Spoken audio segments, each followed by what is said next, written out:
हमारे साथ हमारे सहयोगी दामोदर जुड़ गए हैं। दामोदर का रुख करेंगे। दामोदर, कई सारे ऐलान हुए और जिस बजट का इंतजार पूरा देश कर रहा था, जानना चाह रहा था कि आखिर उनके पास बजट में इस बार क्या होगा जब पिटारा खुलेगा। कई बड़े ऐलान हुए हैं, जरा आप जानिए, आपके साथ अगर मौजूद है लोग तो उनसे जानिए कि क्या उनकी उम्मीदों पर यह बजट खरा उतरा है या नहीं। देखिए, हमारे साथ करीब सभी उद्योगपति मौजूद हैं, उन्हीं से बात करेंगे क्योंकि जिस तरीके से जो सबसे बड़ा था टैक्स का, जो इनकम टैक्स को लेकर जो सबसे ज़्यादा कही जा रही थी कि 10 लाख तक राहत दी जाए, लेकिन सरकार ने एक साथ 12 लाख तक कर दिया है। तो हम सीधे ही बात करते हैं, CII के चेयरमैन है हमारे साथ अरुण जी, उनसे बात करते हैं। सर, देश का जो बजट है ये, क्योंकि ये देश की दिशा और दशा को बदलता है, ऐसे में इंडस्ट्रियल या जो बिजनेसमैन है, उद्योगपति हैं, उनके उम्मीदों पर कितना खरा उतरा ये बजट? नहीं, देखिए, बिजनेसमैन जो है वो समाज पर ही निर्भर करता है। समाज का बाकी अंग जो है उनके डेवलपमेंट के लिए बजट में क्या प्रोविजन है, क्योंकि खर्चा तो वहीं से होगा जहां पर हमको सामान बेचना है। तो एग्रीकल्चर सेक्टर में काफ़ी सारे रिफॉर्म्स का बात किया गया है, जिससे आपका एग्रीकल्चर जो है उनका इनकम बढ़ेगा फार्मर के, और इनकम बढ़ने से ज़रूर वो मार्केट में आएगा। इसमें मिडिल क्लास का हाथ में पैसा दिया गया है डायरेक्ट टैक्स के थ्रू। MSME सेक्टर के लिए काफ़ी सारे प्रावधान किया गया है। माइक्रो इंटरप्राइजेस का डेफिनेशन को चेंज कराया गया है, जैसे कि और ज़्यादा लोग, ज़्यादा जो संस्थान है वो इसमें आ पाए। और इसमें देखिए काफ़ी सारे जो बेसिक कस्टम्स ड्यूटी है उसमें तब्दीली किया गया है। तो एक तो प्रमोट करना है कि हमारे यहाँ मैन्युफैक्चरिंग हो, दूसरी तरफ जो मटेरियल इंपोर्ट होकर के यहाँ मैन्युफैक्चरिंग होता है उसमें कस्टम्स इसमें छूट बेनिफिट दिया गया है ताकि यहाँ मैन्युफैक्चरिंग बढ़े। मेन मुद्दा है कि इंडिया के अंदर में कैसे मैन्युफैक्चरिंग बढ़े। इनोवेशन के लिए डीप टेक फंड का बात किया गया है, स्टार्टअप के लिए फंड ऑफ फंड्स का बात किया गया है, इंफ्रास्ट्रक्चर के लिए केवल गवर्नमेंट की स्पेंडिंग 1.5 लाख करोड़ ही नहीं, स्टेट के जो इंफ्रास्ट्रक्चर होगा उसके लिए भी प्रावधान किया गया है। PPP सेक्टर को बढ़ावा देने का बात किया गया है। ओवरऑल देखिए बहुत ही संतुलित बजट है। ये सारे एस्पेक्ट ऑफ इकोनॉमी उनको इंजन में डिवाइड किया है। 1 number engine agriculture, 2 number engine MSME, ऐसा कर करके सारे इंजन को उन्होंने आगे बढ़ाने के लिए कोशिश किया है। बहुत ही अच्छा बजट है। हमें उम्मीद है कि इसके जो हमारे ग्रोथ रेट है उसमें काफ़ी इजाफा आएगी, एंड ऑफकोर्स बिजनेस और समाज का सबके लिए अच्छा होगा। देखिए, जो आने वाले समय में जो ग्रोथ है वो देखने को मिलेगी।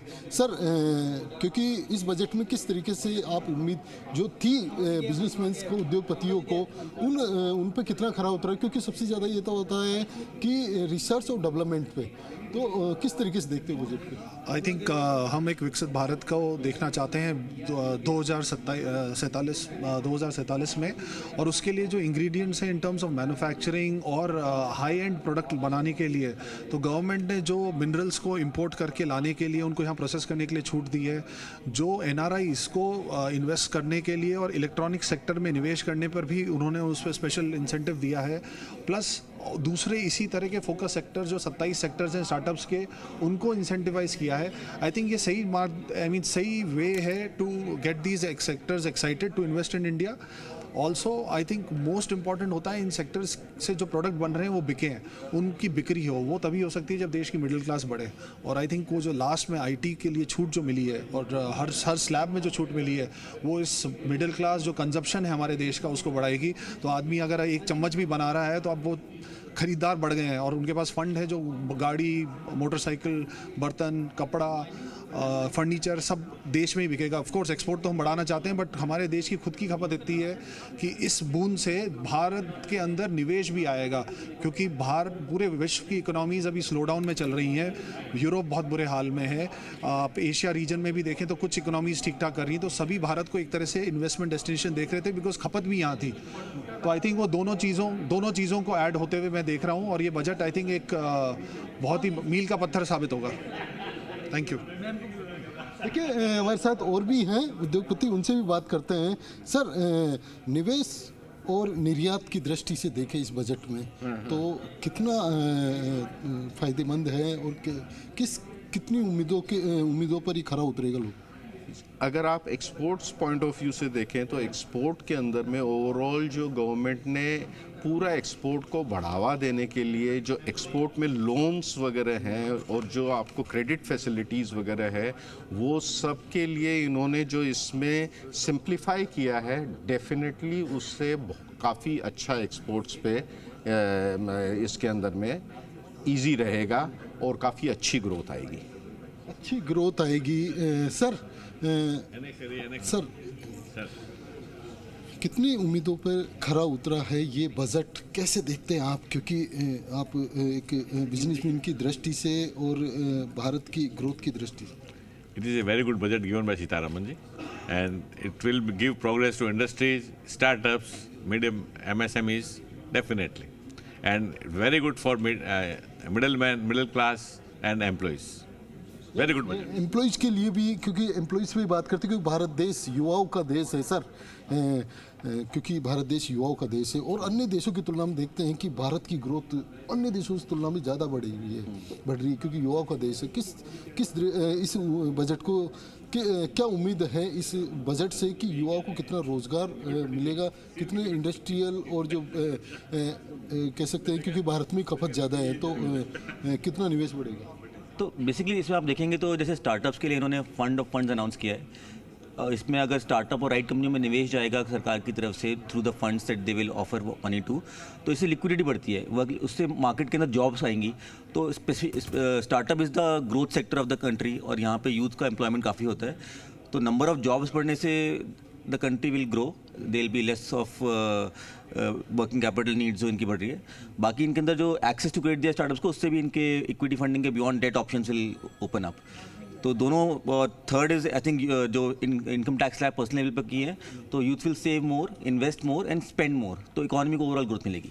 इकोनॉमी को और भी ग्रोथ मिलेगी। सर और भी हमारे साथ हैं सर, टैक्स में क्योंकि सबसे ज़्यादा मांग की जाती है, टैक्स में राहत दी जाए सरकार, लेकिन जहाँ 10 लाख तक की मांग की जा रही थी अब 12 लाख एक साथ ही सरकार दी है। ये बहुत ही अप्रिशिएबल कदम है सरकार का। जो 10 लाख सब सोच रहे थे कि 10 लाख शायद हो जाएगा, उसको 12 लाख किया। अब इसमें सेविंग्स है और सारे स्लैब्स के अंदर सेविंग्स आ रही हैं और ये पूरा इकोनॉमी के अंदर ही चर्न होगा, ये पैसा स्पेंडिंग ज़्यादा होगी। इस बजट में एक खास बात और रही कि इसमें रेलवेज़ का कहीं पे भी जिक्र नहीं आया अभी तक, जो अब इनडायरेक्टली घोषणाएं इन्होंने करी है जो पूरी इंडस्ट्रीज़ को फ़ायदा देगी।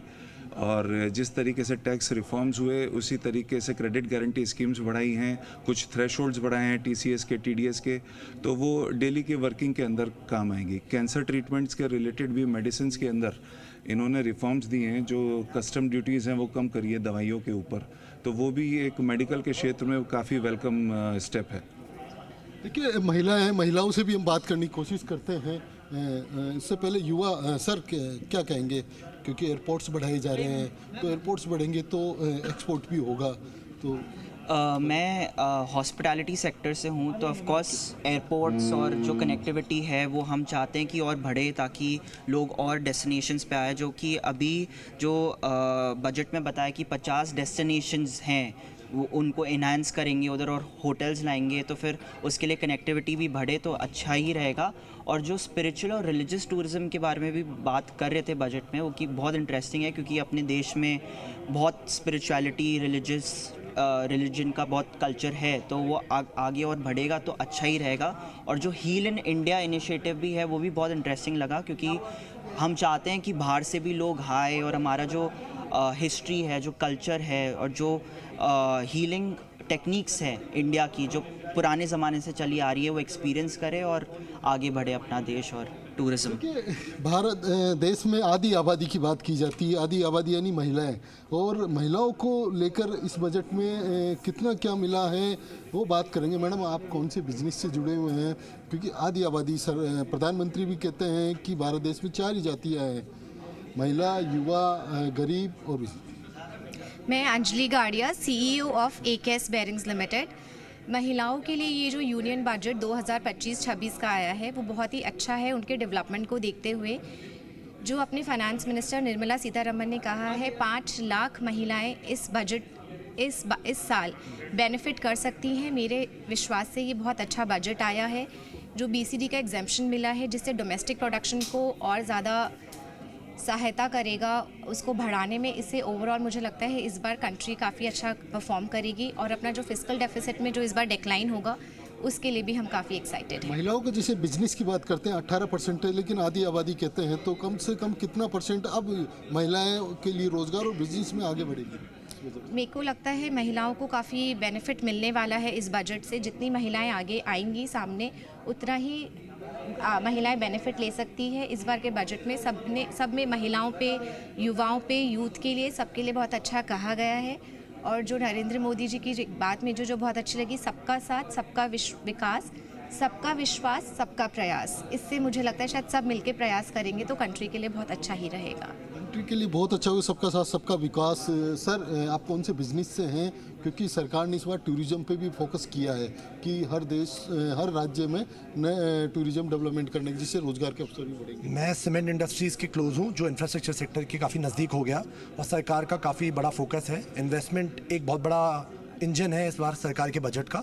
और सरकार ने बहुत सारे चैलेंज फंड्स बनाए हैं, अर्बन चैलेंज फंड्स बनाए हैं। उसमें 1 लाख करोड़ सरकार ने उसको डेजिग्नेट किया है, और उस माध्यम से वो शहरों को रीडेवलप करेंगे। एक स्टेटिस्टिक ये देखा गया है कि सरकार कोई भी 1 रुपये अगर रोड पे खर्च करती है, रोड बनाने पे खर्च करती है, तो इकनॉमी में 3.5 रुपये वापस आते हैं। तो ये एक बहुत बड़ा बूस्ट होना चाहिए इकनॉमी के लिए, इंफ्रास्ट्रक्चर सेक्टर के लिए। उसके अलावा जल जीवन मिशन पे सरकार ने फोकस दिखाया है, तो इन सब का अपने को बहुत बड़ा बेनिफिट मिलेगा इकनॉमी में। और कंजम्पशन इम्प्रूव होना चाहिए, क्योंकि सरकार ने 15 लाख रुपए का जो टैक्स फ्री किया है, 15 लाख रुपए जो टैक्स फ्री किए हैं सरकार ने, तो उसमें जो टैक्स बचेगा वो कहीं ना कहीं वापस इकनॉमी में आएगा। और इकनॉमी में आने के अलावा कंजम्पशन इम्प्रूव करेगा। कंजम्पशन जो थोड़ा स्लो देखा गया है वो पिकअप होगा, और हम जो विकसित भारत मोदी जी का जो सपना है 2047 का, उसके टूवर्ड्स जा रहे हैं। तो ये बजट काफ़ी स्ट्रॉन्ग है, काफ़ी फ्यूचरिस्टिक है और काफ़ी लॉन्ग टर्म है। और